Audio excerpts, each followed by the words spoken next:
Good evening. Good evening. Moxey, how are you? Good. We're a little late for regular listeners. We apologize. Yes. I'm sure they're okay with it. I was off doing missionary work in another country, spreading the love. Yes. How did that go? Well, why doesn't everyone stick around and we'll tell you about it?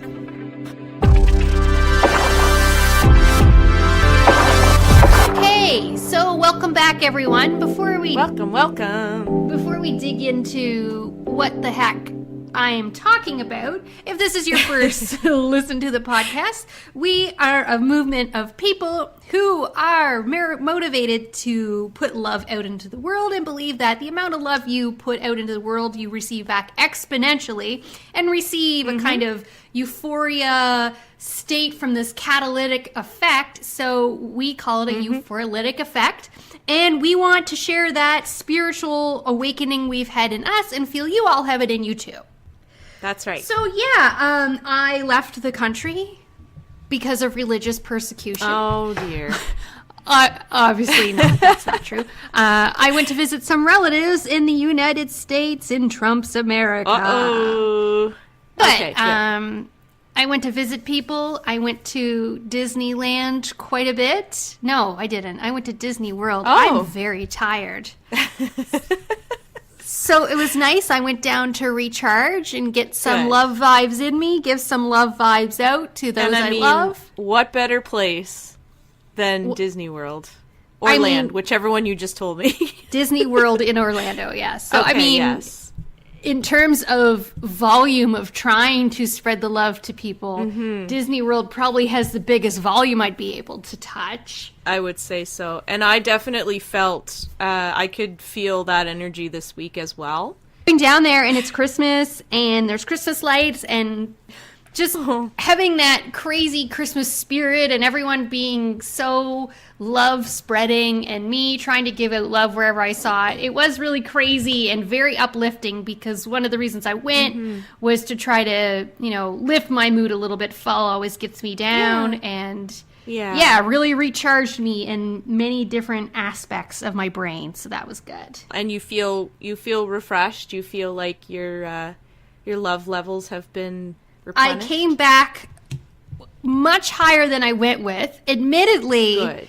When you go to Disney World, if anyone's been to any sort of Disney World or Universal or any massive resort, admittedly, it's like 95% of people having the best day of their lives and spreading the love, and you get love and spread love. And then there's 5% of people who they're not able to handle all the stimulation. And so, you'd have those little pics of parents screaming at their child for very small indiscretions in your ear. Oh dear. But I just tried to keep spreading the love and remember that, we all work on different capacities and they've reached theirs and that's okay. They just haven't fully got the message yet. And sometimes too, if you were the sort of person who processes audio things differently, that would be very overwhelming, I think, just to have so many people and the lights and the sound and the smells and just everything going at once. And that would definitely be hard to deal with. Yeah, neuroatypical people, it is not the place for them. And I commend every single one of them who makes an attempt because I would see... Oh, absolutely. I would see many with noise-canceling headphones. And I did see one gentleman, probably adult age, who just was down on the ground and couldn't take another second of it. But I tried to send him my love and not look at him and keep moving because I'm very fortunate that I've been exposed to people that are not neurotypical before and know that it's not doing any good me looking at them, especially for their families who they're used to it, and then they're reminded that not everyone's used to it, and they're just trying to get through their day, and all of them have a great day. So, that there is a bit of compassion that comes out when you see those moments, and just pride for those strangers, and you want to send them as much love as possible because they are just climbing mountains, going to these places, and still having, I guess you would say, like a normal, quote, quote, family vacation by doing the things that they want to do, even if there's more struggles. So lots of love to them. Fortunately, That's excellent. I did not have those mountains to climb, and just soaked in all the Christmas lights and happy songs and fireworks, and then spent a lot of time with family down there too. So it's good. Oh, well, that's wonderful. I'm really glad that you were able to get down there and just have the Christmas Disney experience. That's exciting. I hope to go to Disney someday, and I want to go with you specifically. I will eventually find a way to take you for sure. Yeah. That reminds me, though, down there. Down in Disney. It really was a good reminder, too, about how Christmas is about love and not about material things. Yeah. And this time of year can be difficult, I think, for a lot of people who, they feel that they want to provide things that maybe their children or their loved ones are looking for of a physical nature, like of a material nature. And I mean, sometimes the cards are just stacked against people, you know what I mean? Like it's hard. Even if you're financially wealthy, I know most people feel a lot of pressure to deliver on Christmas.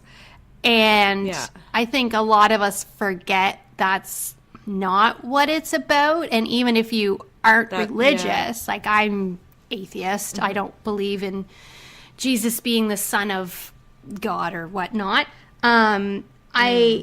I think Christmas is a time to pause and a time to spend quality time with loved ones, whether that be family or the family you create or, even just people you don't know, but you're sending your love out to them. And it's a nice reminder to everyone that, this is buying time now, 2 weeks before Christmas. We'll talk to you guys again before Christmas. But just a reminder that when you are kids, do you remember the specific toy you got as the happiest memory, or do you remember the time you spent with people as your happiest memory? That's so true. That's very true. And that ties into what we were talking about in the last episode about look for the little love. Yeah. And I think that's really what Christmas is about. And I think that we can get kind of distracted by attempting to make these big, grand gestures, when really it should just be about the small things that make us happy and the little love in our life.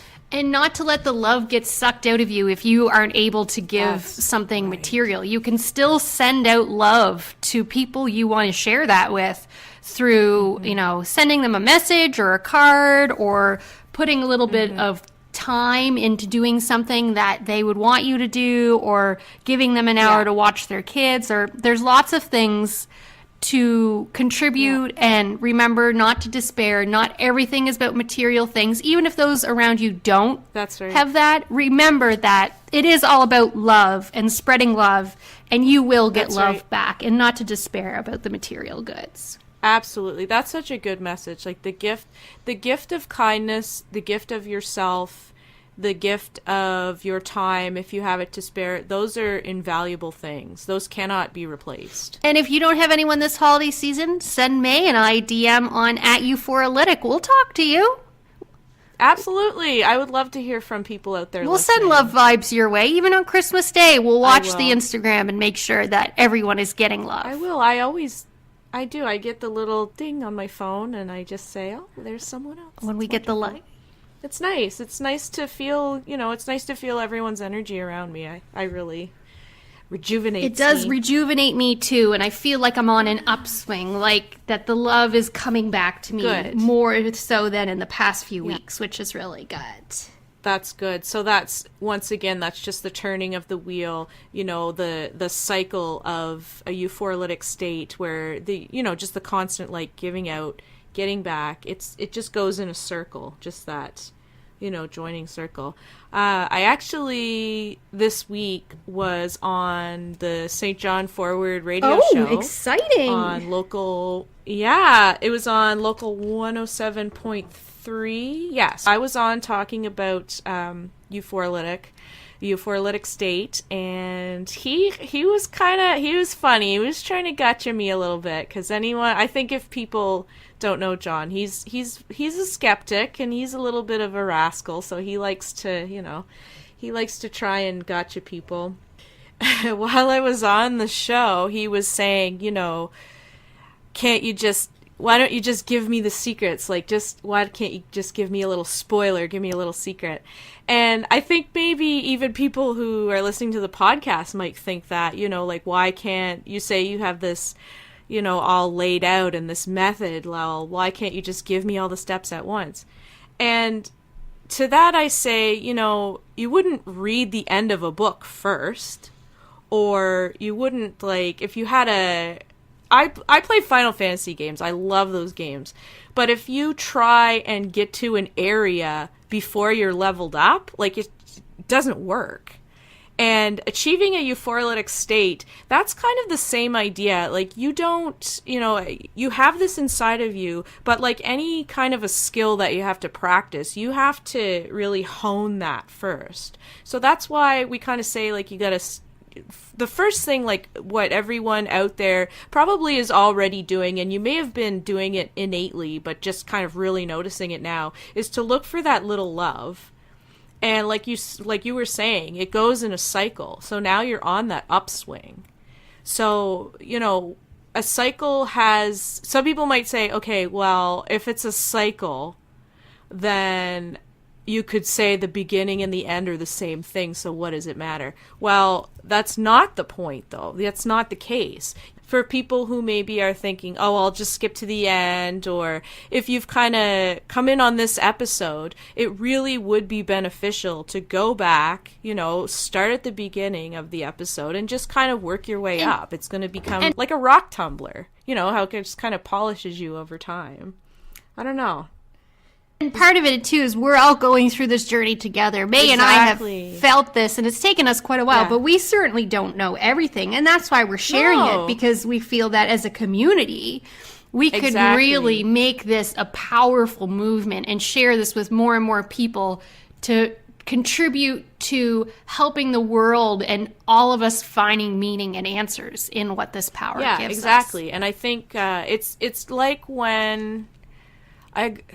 You know how, when people will have those wine glasses and then they play the rim of it and it goes like... Do you know what I mean? That's how I kind of, imagine a euphoric state. We know it's going to make this, nice vibration at the end, but we just have to kind of build up steam, and that's what this part is. We're bringing people in. We know how we started, we know where we want to get, but we need people to kind of come in, give us those ratings, listen, share the podcast. We want to give as many people access to our message as we can, and then together we're all going to move towards this state. So, speaking of crystal wine glasses... Ooh! Did you like that? Did you like that? I did. I really liked it. Do you have a crystal that you can share with us in this cold, windy, dreary week so others can try to harness their abilities? This week, I thought that I would talk about just your basic clear crystal quartz. And so it looks like a big piece of ice, which that's actually, I guess, where the word quartz comes from. I think it was a Greek word for ice. So, and it does. If you look at just a quartz, I have one in my hand right now. I don't know if you heard it rattle on the table. But if you look at one, and I'll post this one once again on the Instagram, always a hexagon. It can be clear, it can be kind of milky. And what these quartz are used for is the amplification of the other stones. So a placebo.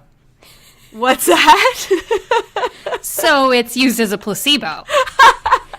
Yes, but see, this amplifies the other placebos. So it's like a super placebo. I'll give you that. Do you see what I mean? It puts a placebo effect on your placebo. Yeah, and you really cannot argue with that. I'll give you that. So this one is amplifying the intentions of the others. Or you can put your intentions into the crystal itself and program it for what you would like it to do, and then you can use that to send that out and send out those vibrations. Hold on. Back it up. Did you say you can program a crystal? You sure can, with your good intentions. I suppose you could. No, I won't even say it. Oh my god. You don't want to program bad vibes and bad intentions into a crystal. That's not going to work. Because then you need a moon bath, right? That's what the moon bath does? Yes, but you can do that anyway. I do. I get them all out there. I set them on, you know how your barbecue has that little side arm that you would put? Yeah, I just set them all on there in a glass dish. I mean, if anywhere needs good vibes, it's your neighborhood, so that maybe displaying them is sending microscopic little loves to everyone as well. I sure hope so. I think it is. As your crystals bathe in the moon. Mm-hmm. If nothing else, the passing wildlife, they like to have a little look at it. The passing coons the deer skunks. And raccoons, skunks. The fox with 3 legs, dear baby. The gas fumes rolling up from the gas station by your house. Yeah. Strategically placed next to the junior high. Gas fumes. The sub shop sandwich, the bun, distinctive bread bun smell floating up. Do you know, this isn't my joke, but it's a very quaint observation. Did you ever notice that everything in those sandwich shops tastes exactly the same? Yes. Except the dill pickles. That's why I get extra, because they're delicious. So, sorry for the tangent. We're going to power up our crystals with this crystal. Yes. Correct. And they're really good for eliminating any kind of a blockage that you may be feeling. So if you have something inside of you that's maybe preventing love from coming into your heart or preventing it from getting out, then it's good to have one of these quartz crystals around, like the clear quartz, just to help you kind of filter out that negativity. And also, if nothing else, they have beautiful rainbow inside them, and it acts like a prism if you hold it up to the light and diffuses into all of the colors. So just putting this out there, if it helps with blockages, has anyone done any research into it helping with constipation? I don't know that. Don't eat it and don't put it into yourself. I'm sure there must be a crystal for that. Maybe I can research that for next week. Yeah, that's all I had for my crystal talk. It's pretty basic, I guess, this week, but... No, that's pretty good. I like that it's rainbow inside, and I like that it's like a structured shape. Yes, it's always a hexagon. I say this as I count mine to make sure. Yep, hexagon. I believe they do use crystal quartz in things like watches and radio transceivers. So there is some. It does. It has conductive what's the properties. Word I'm looking for? Conductive. Yeah, it does. It will. It is conductive for like radio frequencies and whatnot. That is a real thing. Conductive properties. So that's good. Yes. Yeah. Who knows what it's doing to our love energy? Oh, it's making it very euphoric. So we don't want to keep everyone any longer, I guess. Did you have any anybody that you want to point out that had a lot of love to give this week? Yeah, actually, I would like to give a shout out to Elizabeth at the Good Vibrations textile store here in San Fishington, where I live. She is always a very pleasant person. She had a little textile magazine that she was given a few to give out, so she saved one specifically for me. And I was like, oh, thank you, that's very nice. And I give her shout outs on my personal Instagram, so if anyone's following me there, they can see. I went in and got some yarn today. She spins the yarn herself. Wow. And hand dyes it. So there's a lot. Yeah, it's a lot of work, and it's beautiful. And she tried to teach me how to spin yarn, and it just is not a thing that's going to happen on this time. There's lots of people in my life I've been trying to send love to. But I will mention, if people want to get involved, please subscribe to the podcast on your podcast app, or we even have it on YouTube. So if you rather have it on your YouTube app on your TV and playing while you're doing something, shout out to you. And two, we still always need wonderful Apple Podcast reviews, because I did listen to the podcast version of you on John Ford Radio. Woo! But sadly, I learned we still don't have enough reviews to be displayed. Yeah, which is a bummer, but that'll work itself out. I mean, people, I think, are going to give us those reviews, and it'll be... So please feel free to review us, or if you want to get involved, and it doesn't take that much work, but if you want to, you can get involved and join us on our Instagram, which is euphoric. So it's at EUPHORALYTIC. I'd like to just say that this can be a very hectic and stressful time of year. I want you all to know that you're going to be okay. And I'm sending out healing and calming and just general loving vibes to everybody out there listening. Very much, everyone. We love you. Take care of yourselves, and we'll talk to you next time. Bye.